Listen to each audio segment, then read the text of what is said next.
दोस्तों सुबह सुबह मॉर्निंग में जब मैं सो के उठा तो मैंने अपना फोन देखा और फोन में एक मिस कॉल पड़ी हुई थी। रात 12 बजे मेरे फोन पर एक मिस कॉल आई। जब मैंने उस पर फोन किया तो फोन मिला मुंबई के एक इंश्योरेंस एडवाइजर के पास। जब मैंने उनसे बात की तो इंश्योरेंस एडवाइजर ने बोला कि सर रात मैंने आपको फोन इसलिए मिलाया क्योंकि सुबह मेरी मीटिंग है क्लाइंट के साथ 12 बजे। मुझे क्लाइंट के पास जाना और क्लाइंट कहता है कि मुझे बेस्ट इन्वेस्टमेंट प्लान बताइए, जो भी आपके पास बेस्ट इन्वेस्टमेंट प्लान है वो बताइए जिसमें मुझे अच्छे रिटर्न्स मिले और मेरा परिवार भी सुरक्षित रहे। तो सर मुझे समझ नहीं आया सर मैं कौन सा प्लान बताऊं, सर मैं नया नया एडवाइजर हूं, तो सर प्लीज आप बताइए।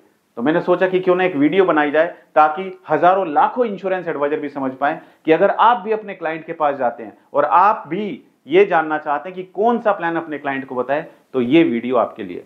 अगर आप एक इंश्योरेंस एडवाइजर है और हमारे YouTube चैनल पर पहली बार जुड़े हैं, चैनल को सब्सक्राइब करना मत भूलिएगा और साइड में जो बेल आइकन है उस पर क्लिक करके नोटिफिकेशन बेल कॉल पर सेट कीजिए। और अगर आप हमारी वीडियो हमारे फेसबुक पेज पर देख रहे हैं, हमारे फेसबुक पेज को लाइक कीजिए, फॉलो कीजिए और वीडियो अच्छी लगे तो वीडियो को लाइक और शेयर जरूर कीजिएगा।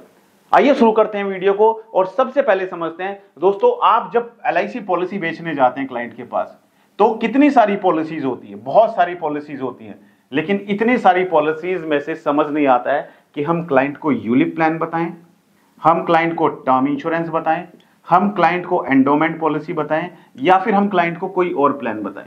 इतनी सारी पॉलिसीज में से हम ये कैसे पता लगाएं कि क्लाइंट को कैसा प्लान चाहिए। ये जो प्लान है, इतने सारे प्लान है, सारे प्लान अगर आप अपने क्लाइंट के सामने खोल के रख देंगे तो क्लाइंट एक भी प्रोडक्ट आपका नहीं खरीदेगा। वो खुद कंफ्यूज हो जाएगा कि इतनी सारी पॉलिसीज में से मैं कौन सा प्लान लूं। तो कभी भी अपने क्लाइंट को जाके आप सारी पॉलिसी मत बताइएगा, क्योंकि मैंने देखा है, ऑब्जर्व किया है, जब मैं बहुत सारे इंश्योरेंस एडवाइजर से मिला तो वो क्या करते हैं, क्लाइंट के पास जाते हैं, क्लाइंट को पहला प्लान बताते हैं, क्लाइंट कहता है कि नहीं भाई मुझे ये प्लान अच्छा नहीं लगा, कोई बात नहीं सर मैं दूसरा प्लान बताता हूं, दूसरा प्लान बताते, फिर तीसरा प्लान बताते, फिर चौथा प्लान बताते, इसी तरीके से 8-10 प्लान क्लाइंट को बता के आ जाते हैं। तो आपको क्या लगता है कि आप क्लाइंट को 8-10 प्लान जो बता के आए हो वो क्लाइंट आपसे पॉलिसी खरीदेगा?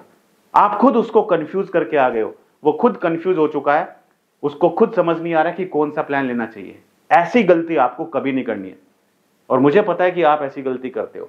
तो आपने क्या करना है, आपने क्लाइंट के पास जाके सबसे पहले क्लाइंट के पास देखना है कि कितनी इन्वेस्टमेंट उसके पास हो रखी है, उसने कौन कौन से इन्वेस्टमेंट प्लान्स ले रखे हैं, उसका कोई टर्म इंश्योरेंस है कि नहीं है, उसकी लाइफ का इंश्योरेंस है कि नहीं है। पहले तो आपको यह देखना है, राइट? क्योंकि बहुत सारे लोग होते हैं जो टर्म इंश्योरेंस लेकर रखते हैं।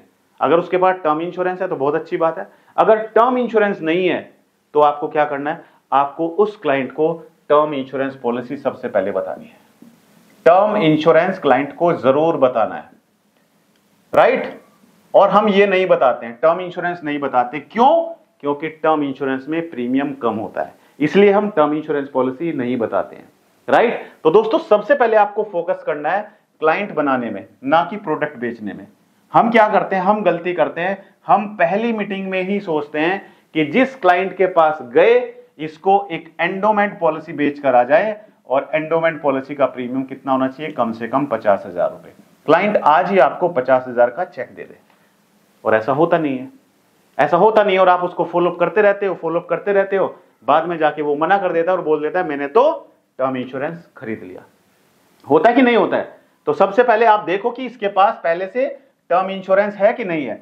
अगर मान के चलते हैं किसी क्लाइंट की इनकम 1 लाख रुपए महीना है, यानी कि 12 लाख रुपए साल का पैकेज है, और एज है इसकी 35, तो अप्रोक्स इसको कितने इंश्योरेंस की जरूरत है, लगभग 2.4 CR की जरूरत है, यानी कि 20 टाइम्स इसके पास इंश्योरेंस कवर होना चाहिए।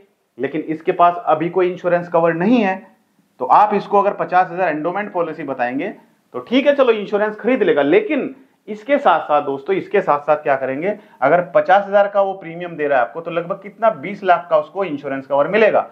तो 20 लाख तो उसके लिए सफिशिएंट नहीं है, उसको तो 2 करोड़ का और चाहिए। तो कम से कम आप इसी पॉलिसी में, जो भी आप उसको एंडोमेंट पॉलिसी बताने जा रहे हो, इसी एंडोमेंट पॉलिसी में आप ऐड कर दीजिए एक टर्म इंश्योरेंस। इसी एंडोमेंट पॉलिसी में ऐड कर दीजिए एक टर्म इंश्योरेंस, राइट? जैसे मैं आपको बताता हूं, अगर आपने इंश्योरेंस में वाकई में प्रोडक्ट बेचना है तो दोस्तों गेम को समझिए, गेम को समझिए। आपके 2 प्रोडक्ट सेल होंगे, एक एंडोमेंट पॉलिसी और एक टर्म इंश्योरेंस। और LIC का जो अभी नया प्लान लॉन्च हुआ है टर्म इंश्योरेंस प्लान, उसका प्रीमियम भी ज्यादा नहीं है। क्योंकि पहले क्या होता था, पहले होता था कि एलआईसी का तो प्रीमियम टर्म इंश्योरेंस का बहुत ज्यादा है, प्राइवेट इंश्योरेंस कंपनी का कम है। लेकिन अब एलआईसी का जो युवा टर्म प्लान है उसमें प्रीमियम ज्यादा नहीं है, राइट। तो जो हमारा आज की वीडियो का टॉपिक था कि best LIC scheme for investment, तो वो क्या होगा, इसी में कवर हो जाएगा। इन्वेस्टमेंट के लिए हम यहां पर एक एंडोमेंट पॉलिसी दे रहे हैं, जैसे हम उसको जीवन लाभ देते हैं। कौन सी? जीवन लाभ पॉलिसी हम उसको दे देते हैं, जिसमें हमने उसको 20 लाख का सम एश्योर्ड दे दिया। ठीक है, वो तो हम इनकम के अकॉर्डिंग देंगे, लेकिन अगर क्लाइंट की इनकम 1 लाख रुपए महीना है, यानी कि अगर वो साल के 12 लाख रुपए कमाता है, तो हम आराम से उसको 20 लाख का सम एश्योर्ड दे सकते हैं एंडोमेंट पॉलिसी में। और साथ में हम उसको 1 करोड़ का 1 CR का टर्म प्लान दे दीजिए, टर्म प्लान। ठीक है, तो 20 लाख का एंडोमेंट पॉलिसी हो गया और साथ में 1 करोड़ का उसको टर्म, युवा टर्म प्लान आपने दे दिया। तो जब क्लाइंट को आप टोटल प्रीमियम बताएंगे, राइट, तो उसको क्या लगेगा, अच्छा 1 करोड़ 20 लाख का इंश्योरेंस कवर है, 1 करोड़ 20 लाख का इंश्योरेंस कवर है, और इसमें मुझे मैच्योरिटी पर भी पैसा मिल रहा है, राइट। तो इसमें क्या होगा, इसमें उसको रिटर्न भी मिल रहे हैं, यानी कि जीवन लाभ जो प्लान है इसमें मैच्योरिटी पर पैसा भी मिलेगा और 1 करोड़ का इंश्योरेंस कवर भी चलेगा। तो हमेशा आप क्लाइंट की जरूरत को समझो। कोई भी व्यक्ति ये नहीं चाहता कि वो जो पैसा दे रहा है उसको कुछ पैसा ना मिले वापस, उसको रिटर्न वापस ना मिले। हर कोई चाहता है कि वो पैसा इन्वेस्ट कर रहे हैं, उसको इंश्योरेंस कवर भी मिले और साथ में उसको रिटर्न भी मिले मैच्योरिटी पर। तो ये दोनों चीजें यहां पर फुलफिल होती हैं। आपने एक टर्म इंश्योरेंस दिया प्लस आपने एक एंडोमेंट पॉलिसी दी। अब एंडोमेंट पॉलिसी आप कौन सी दे सकते हैं? देखो, आप कोई भी दे सकते हैं, जैसे जीवन लाभ प्लान है, जीवन लाभ आप दे सकते हो। इसमें कम समय तक प्रीमियम पे करना पड़ेगा और लॉन्ग टर्म तक इंश्योरेंस कवर चलेगा। जैसे इसमें जो टर्म है वो है 25 साल मैच्योरिटी टर्म है, 16 साल तक पेमेंट करना है। ठीक है, 21 साल मैच्योरिटी टर्म है, 15 साल तक पेमेंट करना है, और 16 साल मैच्योरिटी टर्म है, 10 साल तक पेमेंट करना है।